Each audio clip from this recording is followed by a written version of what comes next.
Yesus yang memanggilku, Yesus yang memakaiku, ku siap Tuhan untuk melayani-Mu. Salam, selamat malam Bapak Ibu yang dikasih dalam Tuhan Yesus Kristus. Saya Pendeta Ijon Koles Ialek, pekerja di Resort GKI Kasongan, dan sekarang ini membawa kita dalam renungan malam dalam rangka membimbing kita kepada jalan Tuhan untuk menguatkan, meneguhkan jemaat sekalian di masa-masa pandemi COVID-19 ini. Dan Bapak Ibu yang dikasih dalam Tuhan Yesus Kristus, firman Tuhan yang menjadi landasan untuk kita sesuai dengan Almanak Nas Gereja Kalimantan Evangelis itu terdapat dalam kitab Yesaya pasal 2, ayatnya yang pertama hingga pada ayat yang kelima, dengan perikop Sion sebagai pusat kerajaan damai. Nah, oleh karena itu sebelum kita masuk dalam pembacaan dan dalam pemberitaan firman Tuhan, mari kita mohon pertolongan Tuhan, kita berdoa. Mari kita berdoa. Bapa Sorgawi, terima kasih. Hari ini hamba-Mu menjumpai jemaat Tuhan yang ada di rumah mereka masing-masing saat hari ini. Hamba merindu menjangkau mereka dengan kebenaran firman-Mu untuk memimpin mereka kepada jalan Tuhan, agar mereka sekalian hidup dan berkenan kepada Tuhan, istimewa di masa-masa pandemi COVID-19 ini. Kami mohon kehadiran Tuhan Allah Roh Kudus itu menaungi dan melingkupi kami, memperlengkapi kami teristimewa, memperlengkapi hamba-Mu yang menyampaikan akan kebenaran firman-Mu. Terima kasih Tuhan Yesus. Haleluya. Amin. Baik Bapak Ibu yang dikasih dalam Tuhan Yesus Kristus, saya akan bacakan firman Tuhan dari kitab Yesaya pasal 2, ayatnya yang pertama hingga pada ayat yang kelima, dengan perikop Sion sebagai pusat kerajaan damai. Dengan demikian saya baca dalam nama Tuhan Yesus Kristus. Firman yang dinyatakan kepada Yesaya bin Amos tentang Yehuda dan Yerusalem akan terjadi pada hari-hari yang terakhir. Gunung tempat rumah Tuhan akan berdiri tegak di hulu gunung-gunung dan menjulang tinggi di atas bukit-bukit. Segala bangsa akan berduyun-duyun ke sana, dan banyak suku bangsa akan pergi serta berkata, mari kita naik ke gunung Tuhan, ke rumah Allah Yakub, supaya Ia mengajar kita tentang jalan-jalannya, dan supaya kita berjalan menempuhnya. Sebab dari Sion akan keluar pengajaran dan firman Tuhan dari Yerusalem. Ia akan menjadi hakim antara bangsa-bangsa dan akan menjadi wasit bagi banyak suku bangsa. Maka mereka akan menempa pedang-pedangnya menjadi mata bajak, dan tombak-tombaknya menjadi pisau pemangkas. Bangsa tidak akan lagi mengangkat pedang terhadap bangsa, dan mereka tidak akan lagi belajar perang. Hai kaum keturunan Yakub, mari kita berjalan di dalam terang Tuhan. Amin. Bapak Ibu yang dikasih dalam Tuhan Yesus Kristus, selamat malam, salam. Saya membuat tema untuk kita pada hari ini, yaitu rumah Tuhan sebagai inspirasi kita. Bapak Ibu yang dikasih dalam Tuhan Yesus Kristus, dari nas ini kita melihat bahwa berbicara tentang yaitu bait Allah, ini terjadi suatu proses panjang di mana berbicara tentang bait Allah Kalau pada zaman masa lampau, yaitu yang sudah didirikan oleh Raja Salomo, namun selanjutnya dihancurkan oleh tentara Babel, itu pada tahun 587 sebelum Masehi. Namun Bapak Ibu yang dikasihi dalam Tuhan Yesus Kristus, pada tahun 515 sebelum Masehi, yaitu bait suci ini atau bait Allah ini itu dibangun kembali oleh umat Tuhan setelah pulang dari pembuangan. Dan selanjutnya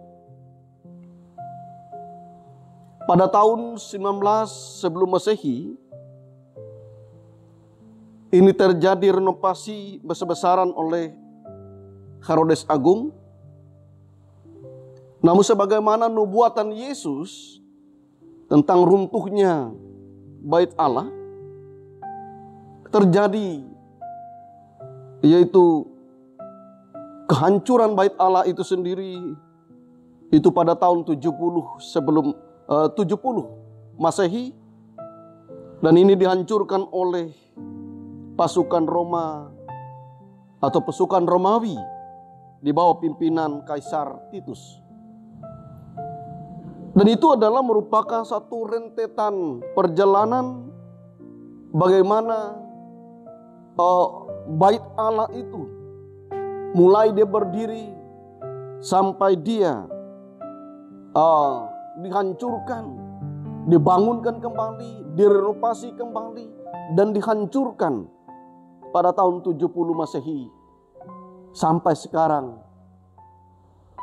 kita tidak mengetahuinya bagaimana keadaan bait suci itu. Nah, Bapak Ibu yang dikasihi dalam Tuhan Yesus Kristus, bagaimana dengan kata Israel di sini? Israel itu adalah merupakan suatu gambar untuk kita kekinian. Bahwa Israel itu disimbolkan oleh Alkitab, oleh firman Tuhan, adalah orang-orang percaya kekinian, yang dikatakan sebagai Israel baru. Dan Israel baru itu adalah saya dan saudara, Bapak Ibu. Dan bagaimana berbicara tentang rumah Allah atau bait suci. Bait suci yang telah lampau sudah hancur. Bait suci yang sudah lampau sudah tiada. Tetapi Alkitab mengatakan bahwa tubuhmu adalah bait suci.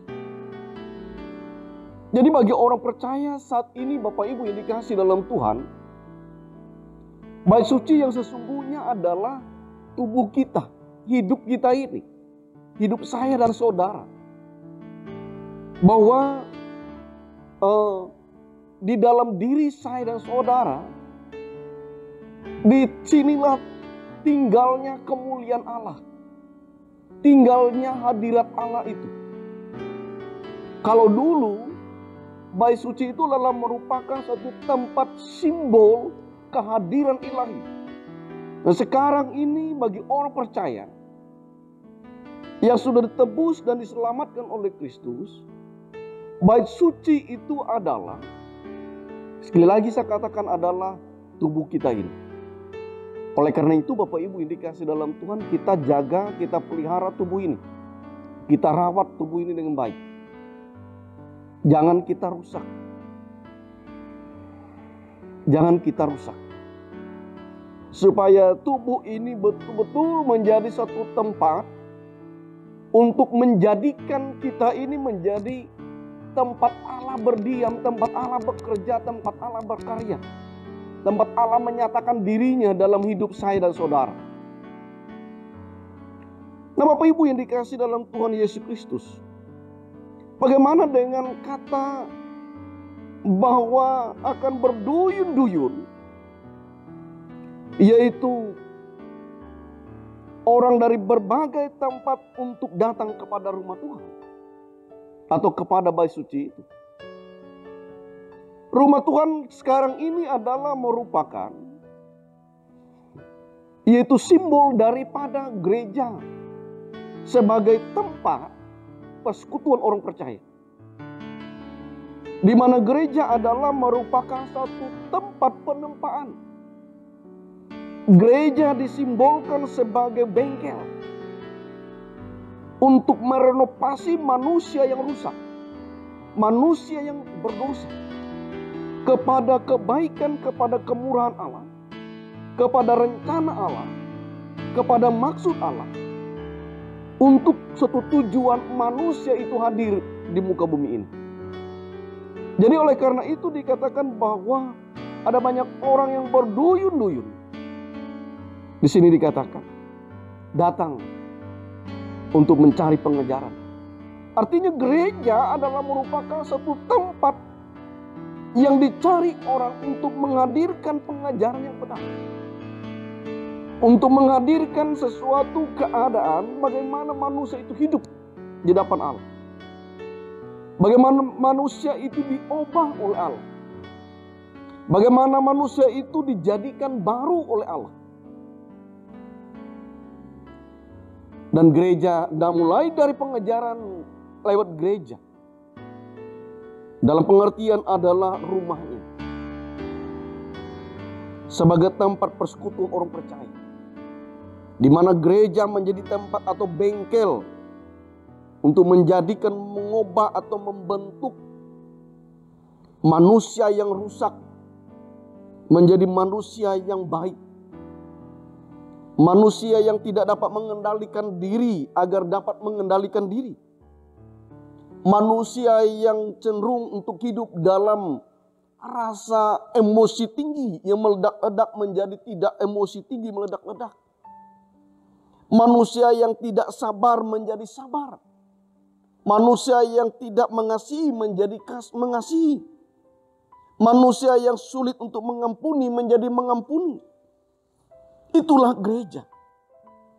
Memanggil semua orang untuk berhimpun di dalamnya, dibentuk dalam satu kerangka rencana Allah, menjadi umat milik kepunyaan Allah. Ibu bapak yang dikasihi dan diberkati oleh Tuhan Yesus Kristus. Karena gereja itu menghadirkan salom atau menghadirkan damai sejahtera, maka akan berdampak kepada kehidupan ini. Tidak akan ada lagi yang namanya pertikaian. Kalau ada damai, kalau ada kasih di dalamnya.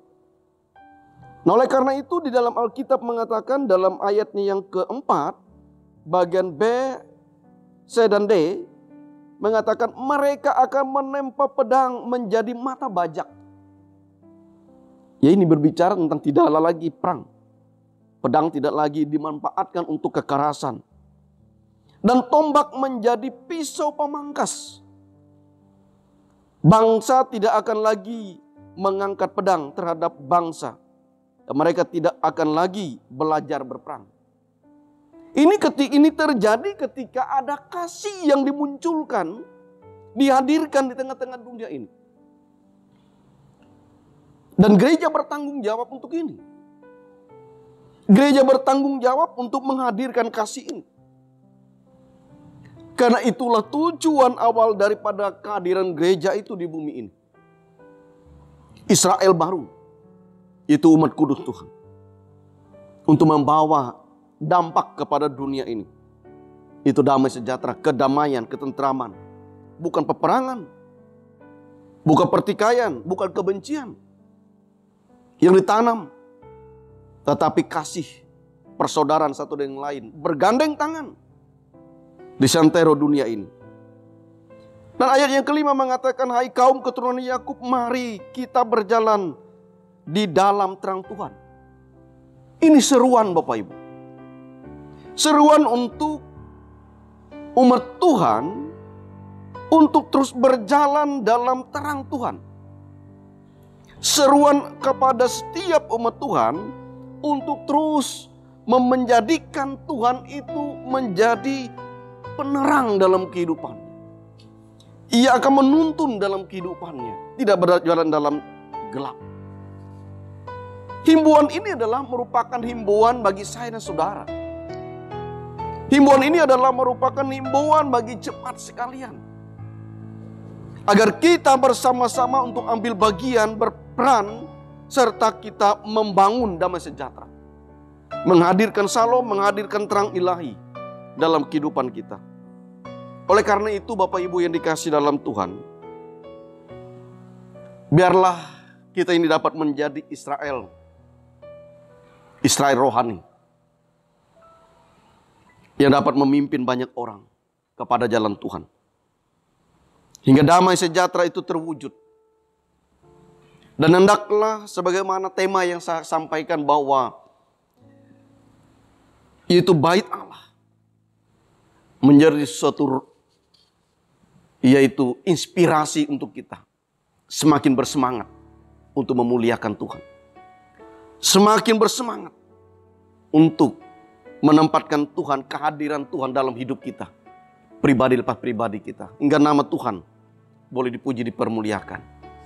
Bapak Ibu yang dikasihi dalam Tuhan, maukah kita yaitu menghadirkan salom itu dalam hidup kita? Maukah kita menjadikan hidup kita ini menjadi bait Allah? Kalau mau Bapak Ibu, sediakan diri kita untuk dipimpin oleh Allah. Tanpa saya dan saudara dipimpin oleh Allah, memiliki kesediaan untuk dipimpin oleh Allah, tidak mungkin hidup kita ini atau tubuh kita ini dapat menjadi Allah yang sesungguhnya, menjadi bait Allah yang sesungguhnya. Tuhan Yesus memberkati saya dan saudara. Salam. Mari kita bersama-sama berdoa. Saya mengajak Bapak Ibu Saudara sekalian yang ada di rumah untuk berdoa, untuk menyerahkan santero kehidupan kita sepanjang malam hari ini dalam pimpinan Tuhan. Mari kita berdoa. Bapa Sorgawi, kami sudah mendengarkan bagian kebenaran firman-Mu pada malam hari ini. Dan malam hari ini kami sudah dikenyangkan dengan makanan surgawi berupa firman-Mu yang hidup. Jika firman-Mu mengajarkan kami untuk kami dapat menyediakan diri kami menjadi bait Allah, untuk bersedia dipakai oleh Allah, maka berilah kami kemampuan untuk melakukan itu. Untuk dapat kami dapat menyediakan diri kami dan hidup kami untuk kepujian dan kemuliaan bagi nama Tuhan. Bapak Surgawi, kami berdoa pada saat hari ini, menyerahkan jemaat milik kepunyaan Tuhan sepanjang malam hari ini. Biarlah umat Tuhan dipimpin oleh Tuhan sepanjang malam hari ini dengan baik. Dapat menikmati malam pemberian Tuhan dengan baik. Istirahat tidur dengan baik, dengan nyenyak, hingga dapat dibangunkan pada pagi besok dalam tubuh jasmani yang dikuatkan. Jika ada rekaan dan bahkan rancangan daripada kuasa kegelapan yang mau merusak kami, pada malam hari ini kami mohon perlindungan daripada pihak Tuhan, hingga kami dapat tidur nyenyak, lelap, dan mendapat kekuatan baru pada besok pagi. Bapak Surgawi, diberkati sisi rumah tangga kami masing-masing. Diberkati sisi rumah tangga jemaat milik kepunyaan Tuhan. Diberkati setiap usaha pekerjaan yang sudah dilakukan dan akan dilakukan besok hari. Biarlah nama Tuhan boleh dipuji, dipermuliakan. Dan biarlah kami dapat tidur dalam nyenyak sepanjang malam hari ini. Dan kami mendapat kekuatan baru di dalam Tuhan. Kami berdoa hanya di dalam satu nama yang berkuasa. Itu Yesus Kristus Tuhan Juru Selamat kami. Kami berdoa. Haleluya. Amin. Salam, selamat malam, selamat menikmati tidur, istirahat kita. Biarlah damai sejahtera Tuhan menyertai saya dan saudara-saudara sekalian. Amin.